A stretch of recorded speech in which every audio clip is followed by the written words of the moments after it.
Please stop using our pain and our struggle as a way to attract black consumers. LOreal, Nike, Adidas.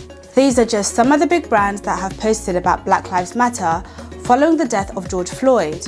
But there's been some criticism on how brands may be using, or according to some, even appropriating the movement for commercial gain. Like Australian fashion company Tsavo Skirt, they captioned an Insta post with, "The world is crying for change, and we all need to be the change."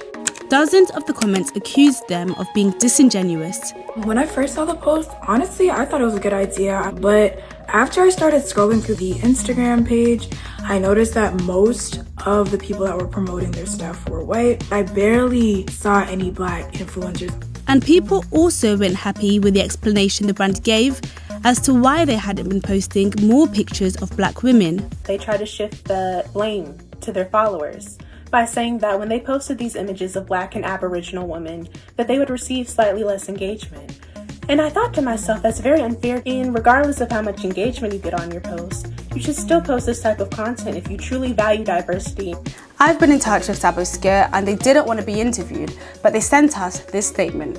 We've learned a valuable lesson from our community about our own unconscious bias. We apologise for getting it wrong in the past. We will be implementing a comprehensive review of diversity and inclusion throughout our business. One major brand who has been called out is L'Oreal. They put out a statement saying, "Speaking out is worth it," in support of anti-racism protests, but drew fire from model Monroe Bergdorf. She had been fired by the company in 2017 for posting about what she describes as the racial violence of white people.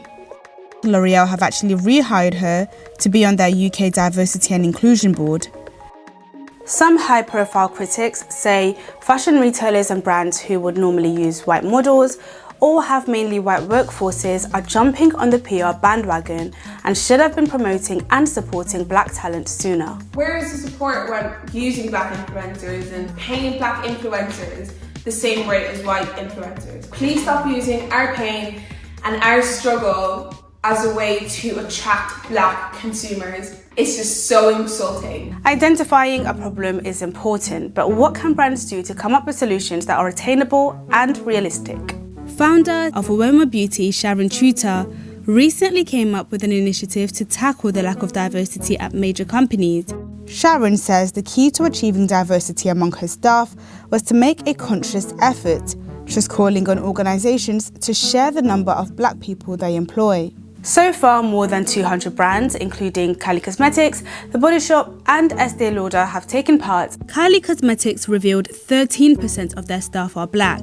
But some brands, such as Sleek Makeup, a cosmetic brand popular with black women, offered no data and instead acknowledged that there was a problem in their organisation, pledging to relook at their recruitment strategy. So why did Sharon come up with this campaign? Corporates have played a huge role in the marginalization of black people. They don't employ black people, they don't promote black people. African Americans make up 13.4% of the US population, but they occupy only 3.2% of the senior leadership roles at large companies in the US. So why is there a lack of black leadership at the top? Lanaya Irvin is from the Center for Talent Innovation, a US non-profit think tank who have published a report called Being Black in Corporate America. Companies often speak of a pipeline problem, but it's more likely unchecked bias and racism within companies that prevents management from identifying, developing, and promoting rising stars. In corporate America, it's common for senior leaders to groom successors, but 71% of these senior executives admit that they select individuals of the same race or gender. This exacerbates the problem. But loads of companies have announced plans to do better. Adidas recently promised 30% of new employees hired in the US will be from black or from Latin American backgrounds. Sharon is keen to hear from other big brands like Nike. We've seen data which shows 4.8% of their directors are black or African American. 72.7% are white. Sharon wants brands like them to be reaching figures upwards of 6%. Nike, it is not good enough. Half of your campaigns are very, very black driven. You're either using Colin Kaepernick, Serena Williams. If you're profiting from us, you have to give back into our community. Nike sent us this statement. We continue to sharpen our focus on hiring more black leaders across all levels at the company. In the past year, Nike increased VP level representation for US underrepresented groups by 2 percentage points to 21%. While this is good progress, we know there is more work to do.